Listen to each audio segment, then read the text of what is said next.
Welcome to the AI tutorial. This is going to be part one, which is the start of the AI guard section. So I just wanted to show you quickly the example scene. So what I've got here is the I think it's the third person blueprint. Yeah, I'm pretty sure it's the third person blueprint template. And you'll notice that I've created a little room here, and there's an AI guard over here, and you can spawn in, possess the character and stuff like you would normal third person. An interesting thing to note is that when you create, we will create this scene again, but you need to make sure that there's a nav mesh bounds volume so that the navigation mesh can be generated, and make sure that well, you don't necessarily need real-time updates for this, but usually it's best to have real-time updates switched on for the nav mesh so that it can handle physics objects being placed in the world. So if we have a quick simulate of this, you'll see that the character moves to the guard position, and if I possess a player, I can kind of hide from the character. If I press a key, it creates a sound and the guy comes and looks for us. There's a sort of radius with which he kind of loses interest. We can make him see us and he'll come and chase us again. Again, there's a distance in which he loses interest. So that's essentially what we're going to start off with for the first part of the guard, and then we'll handle what actually happens when he spots interactions after that. So let's create a new level. Let's go for the default. So let's just create. It's got a player start in it, so we could just play it, and yeah. So this is the sort of default scene you might get for a third person template. So what I will probably do is I'll pause the video now and just set up a simple scene so you don't have to watch me doing level editing. So I'll be back in a second. You won't see any difference. Okay, so I've made a little adjustment to the level. I've created a test environment here. The idea is that we just need a guard and some obstacles. So it's relatively, it doesn't really matter what environment we create. So I've created a box, placed it as the floor, a few boxes to make obstacles. I've created bounds volumes. Where are the volumes? Blocking volumes, sorry. To encapsulate it. And there's a player start, so if I just play it, you can see I can run around this environment and it blocks me from running off the edge. So this is a simple test environment. It's always useful to sort of create yourself test environments when you're doing AI stuff, just because you don't want to have to deal with a world full of complex stuff when you're just testing out ideas. So what do we need for the AI? Well, one of the things we need to do is we need to have a nav mesh bounds volume. Now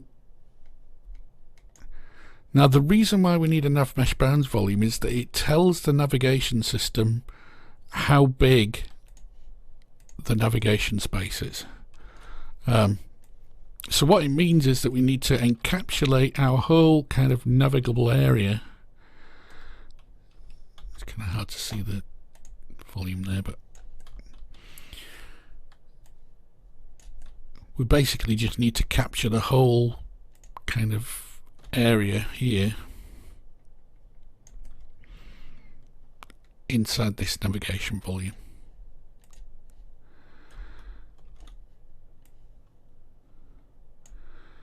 And up a bit, and probably down a bit as well. Oops, there. Okay, so our whole volume is captured inside the navigation mesh. Let's just simulate that. So what you'll see is that the nav mesh bounds volume creates a recast nav mesh. And recast is the sort of navigation mesh generation system. So if we go to the recast nav mesh,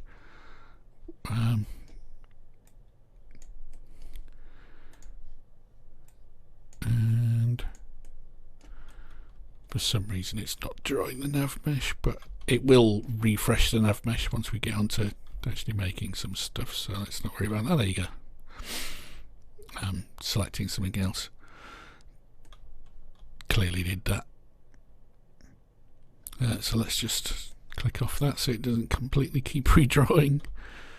So the nav mesh is this green thing here, this sort of green volume is just an indicator. We can turn off the rendering of it if we need to, but it's probably useful to keep it on, and when you actually sort of simulate you don't see it at all, so it's only in the editor.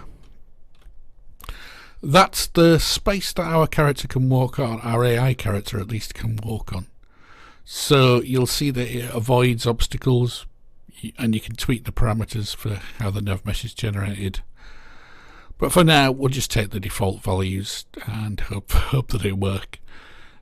So, what do we need for an AI character? Well, let's first we'll create a new folder, AI guard.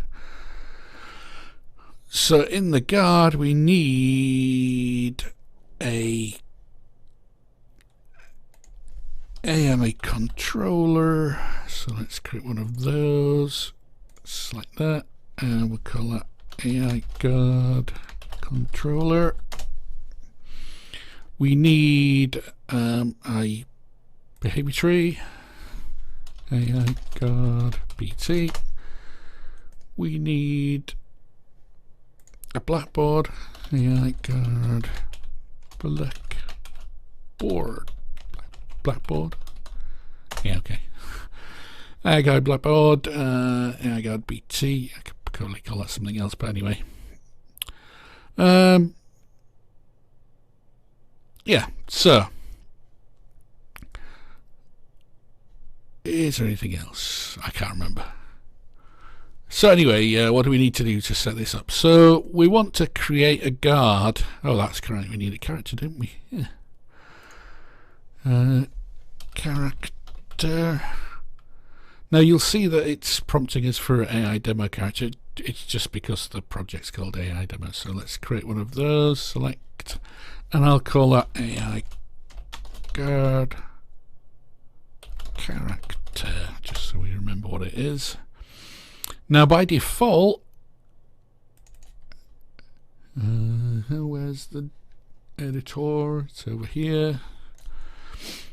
By default, if you look at the components, the mesh is kind of missing. So we want to set a couple of things. One of the things is that we want to use the animation blueprint from the hero character. That's the sort of default third person thing. And also we want to use the skeletal mesh from that. And you'll probably notice that by default the mesh is in the wrong place. So and it's, oops, why did I do that? Let's undo that. No, let's not undo that. Minus 90. We want to place that at the feet of our character. But whatever, let's not worry about that right now. And we want to make him face the same direction as our arrow, because basically that's our forward direction. Yep, so we've got a character. Save and compile that. You can basically use any character as long as we've got a controller controlling it. We should be all right. So we can place one of those in the world, load it up and press N so it drops to the floor. Probably want to rotate it around a bit. Stick it over there somewhere. So that's our NPC. So if we play the game now, that's us, we're the guy moving around, and that's going to be the NPC. Fair enough. So what else have we got to do? So think about what the guard's going to do, right? The guard's going to it's going to guard a point, so we probably need a point, and one of the ones I like to use is a target point, right? So we'll create a target point in the world, and the idea is that this guy is going to move to there. That's going to be his guard position, and we might probably want to change the editor billboard scale just so we see it a little bit easier, so we know where we're going. You won't actually see this if you actually press play. You don't see it in the world anyway, so no worries about that. So what we need to do is we need to give this guy, this AI guard, we need to give him some knowledge about that location, right? So the target object here, let's call this guard position. Oh, a guard target. Let's call it guard target instead. I like that. Get. And what we're going to do is we're going to make this guy, initially we're just going to make this guy go to that position. So what do we need to do? Well, there's a couple of things we need to do first. Let's start off with the blackboard.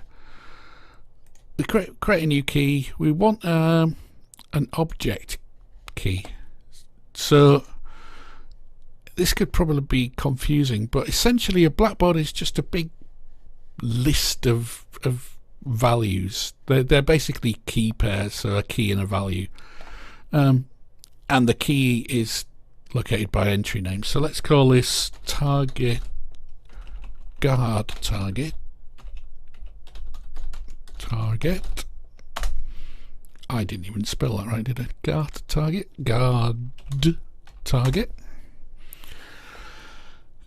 And that is a of type object. So our blackboard, our AI guard blackboard now has one key in it, and it's called guard target. It is a typed object. So we don't need that anymore. We will keep this around. So the next thing we do is we'll load up the behavior tree. So the behavior tree, if you look at the top right, has the which blackboard are we using. So we'll select our new blackboard, and it's got our one value in here, guard target. So there's a couple of things we need to do before we start playing with this, and the next one is that we want our guard character here to be able to sort of use this guard target, right? Now, one thing we probably want to look at first is what AI the guard character is actually using. So let's just collapse all of the categories and look for AI.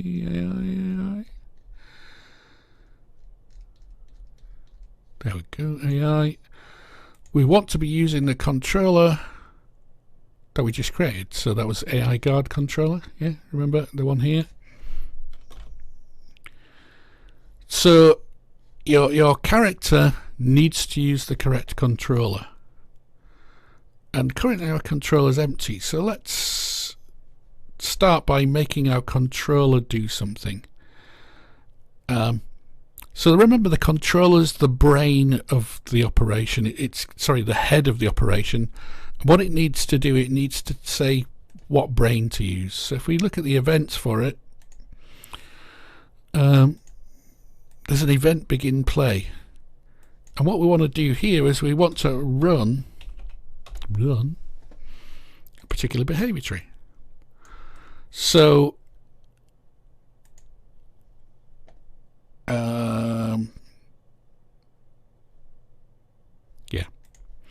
So that's the one we just created. So essentially we want to run, when this particular controller starts, we want to run the behavior tree specified here, which is actually the one we created in our just now. Okay, so by default, when this guard controller runs, it creates that behavior tree and runs it.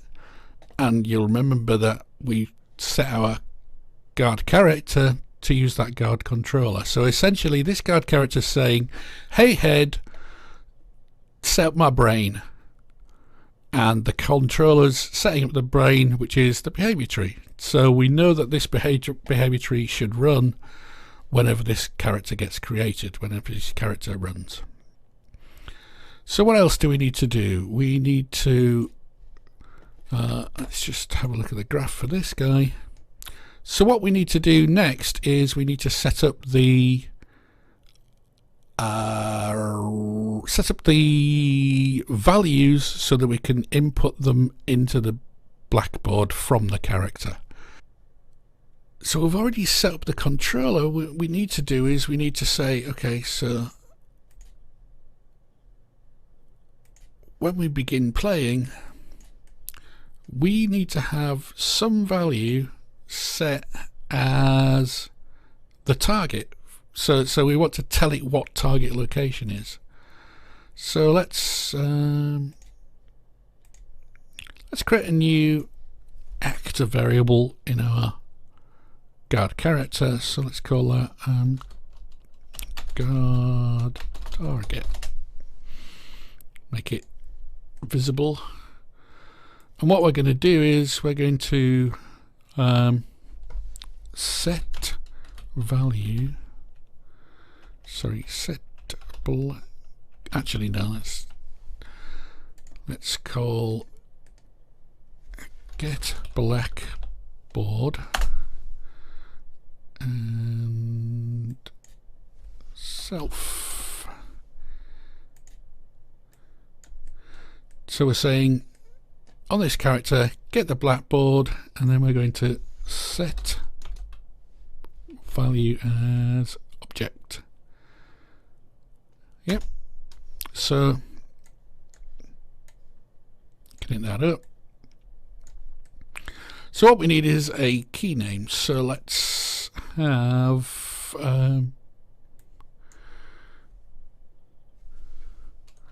make literal name. We don't need to expose this because it's really only ever going to work once. So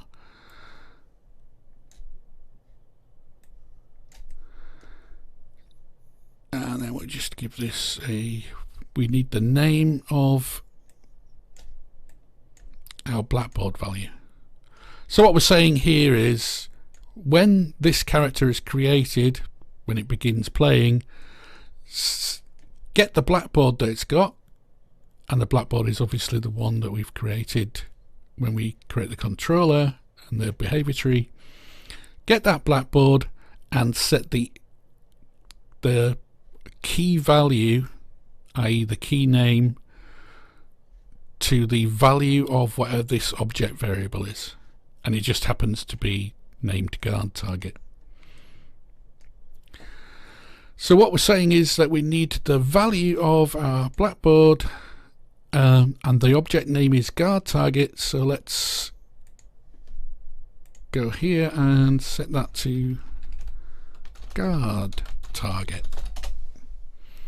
So we're just using a literal name here. We could expose another value and have it sort of available in the interface, but for now we don't need to do that. And that's all we need to do for this particular thing, because all it's doing is it's giving us an interface so that when we look at the world, let's just save that for now. Remember to keep saving.